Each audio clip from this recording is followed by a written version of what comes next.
بے شک ہدایت کی ذمہ داری ہمارے اوپر ہے، اور دنیا اور آخرت کا اختیار بھی ہمارے ہی ہاتھوں میں ہے۔ اللہ نے روز اول ہی سے ہدایت کی ذمہ داری اپنے ہاتھوں میں لے لی، اور اللہ نے سب سے پہلے جناب آدم کو روئے زمین پر خلق کر کے بتایا کہ دیکھو ہم انسانوں کو بعد میں خلق کریں گے، ہادی کا انتظام پہلے کریں گے۔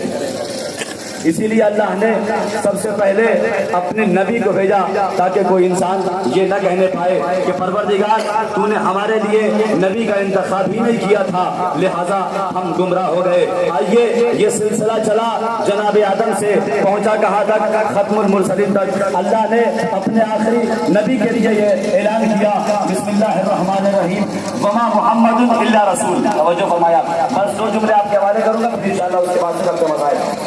کیا کہا اللہ نے؟ وما محمد الا رسول، محمد کچھ نہیں ہے سوائے رسول کے۔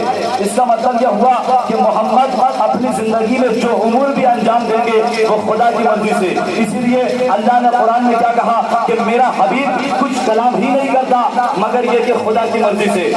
جو وہی کہتی ہے یہ وہی بولتا ہے، اپنی مرضی سے یہ کوئی کلام نہیں کرتا۔ تو جب اللہ نے اپنے حبیب کے لیے قرآن میں یہ اعلان کیا محمد الا رسول کہ محمد کچھ نہیں ہے سوائے رسول کے، عزیزان گرامی اب سوال یہ پیدا ہوتا ہے اللہ نے اپنے نبی کے لیے قرآن میں دو لفظ استعمال کیے۔ ایک اپنے نبی سب سے پہلے نبی جناب آدم کے لیے کہا انی جاعل فی الارض خلیفہ، کہ میں روئے زمین پر ایک خلیفہ بنانے والا ہوں۔ توجہ فرمائیے گا، اپنے پیغمبر کے لیے کیا کہا؟ اپنے آخری نبی کے لیے کہا بسم اللہ الرحمن الرحیم، والذی بعث فی الأميين رسولا منهم يتلو عليهم آياته ويزكيهم ويعلمهم الكتاب والحكمة۔ اللہ نے ایک طرف اپنے نبی جناب آدم کے لیے کہا کہ میں روئے زمین پر ایک خلیفہ بنانے والا ہوں۔ جناب پیغمبر اسلام کے لیے کہا کہ ہم نے مکے والوں کے درمیان ایک رسول کو بھیجا۔ اب میں آپ سے یہ سوال نہیں کروں گا کہ پیغمبر بھیجے گئے یا پیغمبر بنائے گئے، لیکن میں قرآن کا فیصلہ آپ کے حوالے کر رہا ہوں۔ قرآن مجید میں دو لفظ استعمال ہوئے، کون سا؟ ایک لفظ جعلہ استعمال ہوا، علماء کرام تشریف فرما ہے ہمارے بات کی تائید کریں گے۔ قرآن مجید میں دو لفظ استعمال ہوئے، کون سے؟ کا ایک لفظ جعلہ کا استعمال ہوا۔ اب جو لوگ یہ سوال کرتے ہیں کہ پیغمبر نبی کب سے نبی تھے، تو آئیے میں آپ کو قرآن سے دلیل دوں کہ اللہ کے نبی کب سے نبی تھے؟ دنیا میں آنے کے بعد نبی ہوئے یا وہاں سے نبی بن کے آئے تھے؟ اللہ نے قرآن میں دو لفظ استعمال کیے، ایک لفظ جعلہ کا لفظ استعمال کیا اور ایک لفظ بعثہ کا استعمال کیا۔ جعلہ کے معنی بنانے کے ہیں، جو فرمایا جعلہ کے معنی بنانے کے ہیں، بعثہ کے معنی بھیجنے کے ہیں۔ تو عزیزان گرامی بھیجا اس سے جاتا ہے کہ جو پہلے سے موجود ہو۔ بعثہ بھائی اللہ نے قرآن مجید میں لفظ بعثہ کا استعمال کیا ہے، بعثہ کے معنی بھیجنے کے ہیں، یعنی اس کا مطلب کیا ہوا؟ جعلہ کے معنی بنانے کے ہیں، بنایا اس سے جاتا ہے کہ جو پہلے سے موجود نہ ہو، بنایا اس سے جاتا ہے کہ جو پہلے سے موجود نہ ہو، بھیجا اس سے جاتا ہے کہ جو پہلے سے موجود ہو۔ اما تو مجھے کہنے دو کہ میرا نبی اس وقت بھی نبی تھا کہ جب آدم سجدہ کر رہے تھے، میرا نبی اس وقت بھی نبی تھا کہ جب ملائکہ سجدہ کر رہے تھے، میرا نبی اس وقت بھی نبی تھا کہ جب آدم کے درمیان سے گزر رہے تھے۔ تو مگر کہنے کو میرا نبی اس وقت بھی نبی تھا کہ جب دونوں مکانوں کچھ نہیں تھا، اگر کچھ تھا تو یا تو خدا کی خدائی تھی یا محمد کی جگہ نمائی تھی۔ صلوات بھیجے محمد والے۔ بس عزیزو دو لفظ استعمال ہوئے، ایک لفظ جعلہ کا لفظ استعمال ہوا، ایک لفظ بعثہ کا لفظ استعمال ہوا۔ جعلہ کے معنی بنانے کے ہیں، بعثہ کے معنی بھیجنے کے ہیں۔ ہم یہ اعتقاد کریں کہ اللہ کے نبی کب سے نبی تھے، اور نبی اللہ کی بارگاہ میں چلتے ہیں، نبی اللہ سے پوچھتے ہیں اے اللہ کے نبی کب سے نبی ہوئے؟ تو اللہ کے نبی نے کیا کہا؟ کنت نبیا فآدم بین الماء والطین، میں اس وقت بھی نبی تھا کہ جب آدم کے درمیان سے گزر رہے تھے، میں نے دست عدم چھوڑ کے کہا کہ نبی اللہ فیصلہ آپ کیجیے، وہ مسلمان بہتر ہے کہ جو ابتدائی حیات کے رسول والے، کیا وہ مسلمان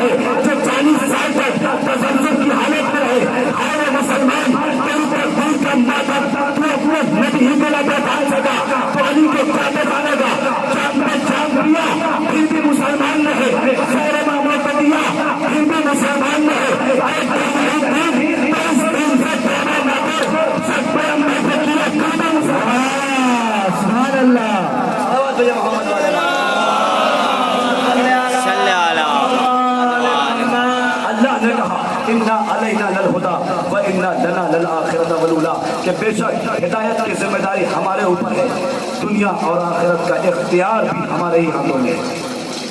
اس خدا نے روز اول سے ہدایت کی ذمہ داری اپنے ہاتھوں میں لی، اور بالآخر خدا بند عالم کے ایسے ایسے نمائندے ہوئے زمین پر آئے کہ جنہوں نے اس عنوان سے تبلیغ دین کیا کہ آج دنیا جسے حسین ابن علی کے نام سے جانتی ہے، وہ حسین کہ جس نے اسلام کو بچانے کے لیے سب کچھ قربان کر دیا، لیکن عزیزوں ایک فیصلہ کن مرحلہ کہ جب وہ ہادی خدا کا، وہ نمائندہ خدا کا، کہ جس نے ولید کے دربار میں جا کے جب ولید نے کہا کہ حسین آپ میرے ہاتھوں پر بیعت کر لیجئے، حکم آیا ہے کہ آپ ہمارے ہاتھوں پر بیعت کیجئے، کیا کہا؟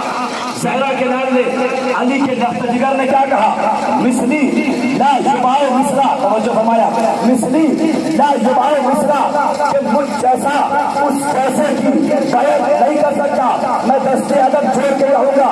اے زہرا کے لال، اے علی کے لفظ جگر، اے اسلام کے محافظ، آپ نے یہ کیوں کہا کہ مثلی لا یباع مصرا، کہ مجھ جیسا اس پیسے کی بیعت نہیں کر سکتا؟ آپ یہ کہتے تھے کہ میں حسین ہو کر حضور کی بیعت نہیں کروں گا، آپ نے یہ کیوں کہا کہ مثلی لا یباع مصرا، کہ مجھ جیسا اس پیسے کی بیعت نہیں کر سکتا؟ اب اگر حسین ناراض ہے، نادان تجھے وہ معلوم ہے، میں نے اس لیے کہا مثلی لا یباع مصرا، کیا مثلی لا یباع مصرا، میں نے اس لیے کہا کیونکہ آدم بھی جیسا ہے، ابراہیم بھی جیسا ہے، عیسیٰ بھی جیسا ہے، اسحاق بھی جیسا ہے، ابراہیم بھی جیسا ہے، شداد بھی جیسا ہے، ابو لہب بھی جیسا ہے، میرا حسین پہ مثلی لا یباع مصرا، کہ مجھ جیسا اس جیسے کی بیعت نہیں کر سکتا۔ یہ کہہ کے ثابت کر دیا کہ دنیا والے دیکھ لو، آدم سے لے کے حسین تک ایک جیسے ہے، ابلیس سے لے کے یزید تک ایک جیسے ہے۔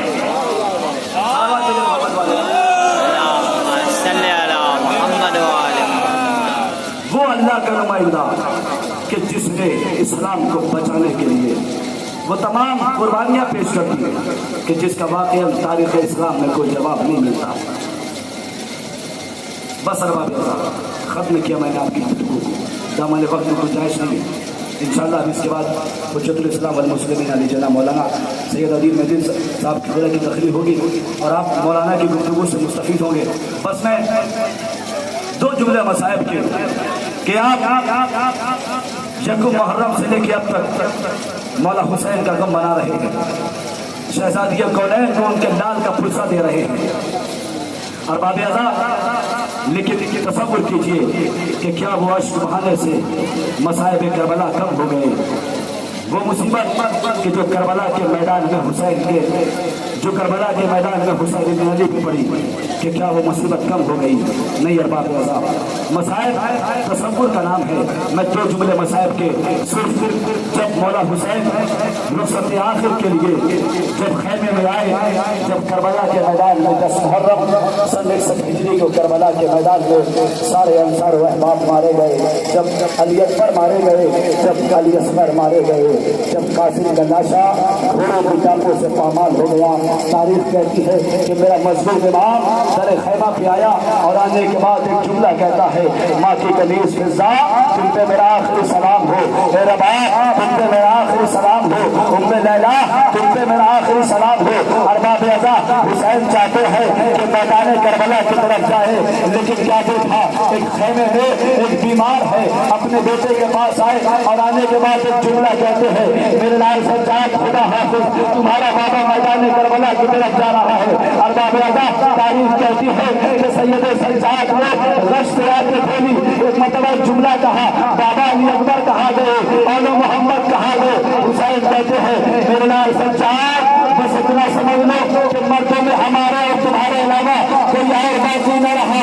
ارباب ازا تاریخ کہتی ہے اس کے بعد حسین اپنے لال سجاد سے نصیحت کرتے ہیں، حسین کہتے ہیں اے میرے لال سجاد بس یہ نصیحت رہے دادا میرے چالی کرنا نہ فراموش نہیں کا سدحانی، ارے 36 پہر گزرے ہیں پایا نہیں پانی کی اگر بات میرے ذمہ کو مانی، ارے تم فاتحہ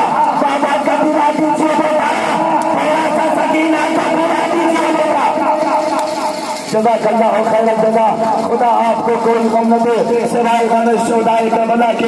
جو ارباب عزا حسین چاہتے ہیں کہ میدان کربلا کی طرف جائے.